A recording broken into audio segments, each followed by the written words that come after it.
पहले देखते हैं सभाज्य संख्या। क्या देखेंगे?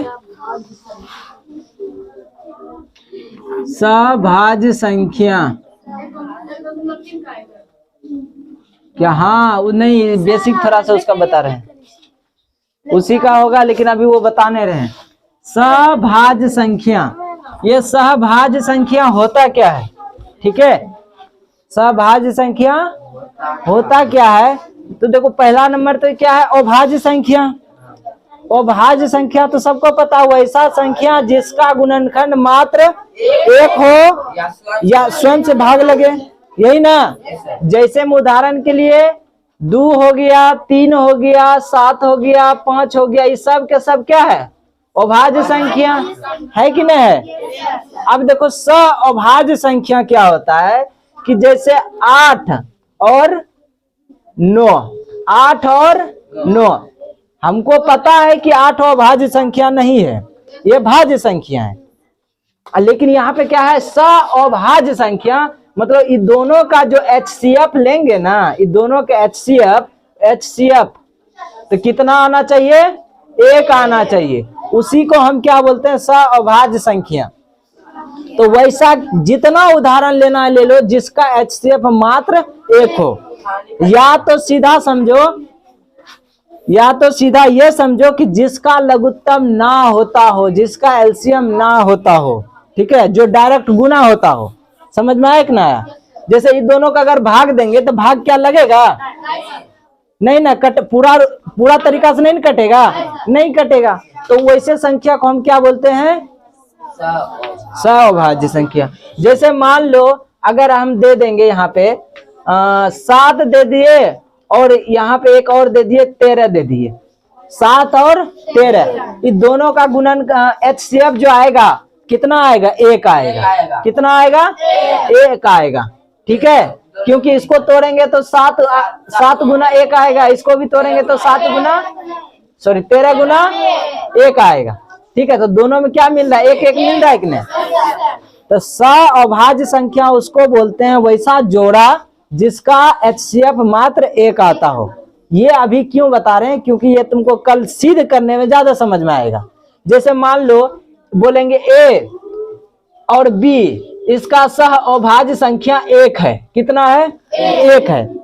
अगर बोल देंगे आप बाई चांस हम सिद्ध करने में 5 भी आ जाए, तो जो हम 1 माने थे तो दोनों तो अलग अलग हो गया ना, तब तो सअभाज्य संख्या होगा नहीं, क्योंकि 1 भी निकला 5 भी निकला। यही चीज देखेगा रूट जब सिद्ध करेगा। सिद्ध कीजिए कि √3 अपरिमेय संख्या या √5 अपरिमेय संख्या, इस सभी के बारे में। ठीक है, तो अभी सहभाज्य संख्या के बारे में बता दिए।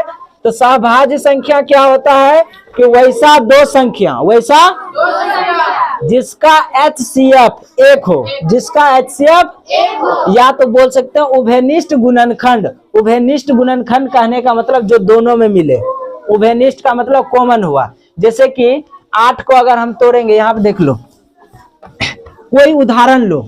ठीक है, कोई उदाहरण बताओ तो हमको, कोई क्या लें, क्या सअभाज्य संख्या ले?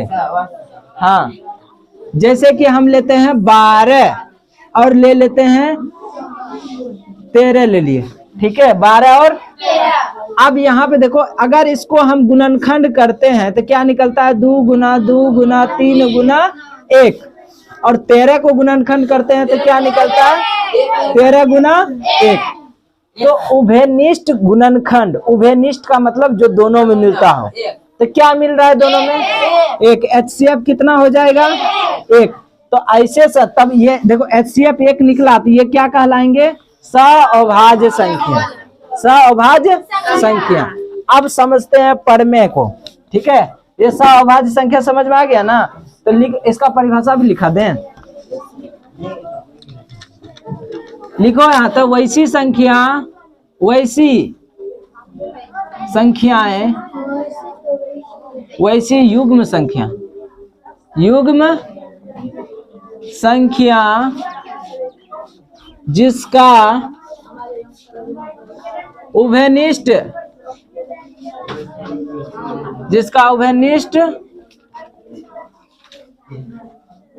उभयनिष्ठ गुणनखंड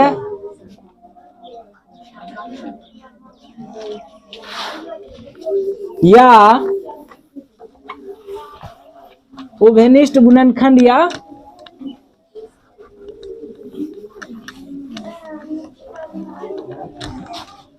उभयनिष्ठ गुणनखंड या HCF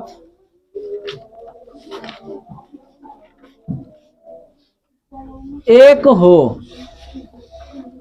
उसे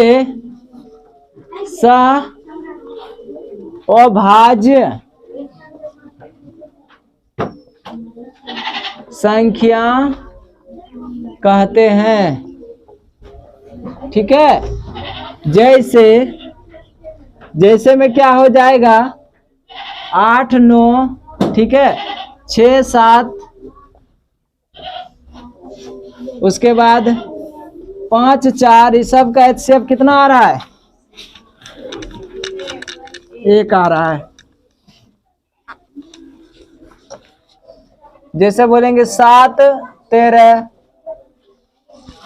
या फिर 7 9 7 12, ये सब के सब क्या है? ये सब के सब अभाज्य संख्या है। आगे फिर है पढ़ में 1.3, इसको कल ले देखेंगे।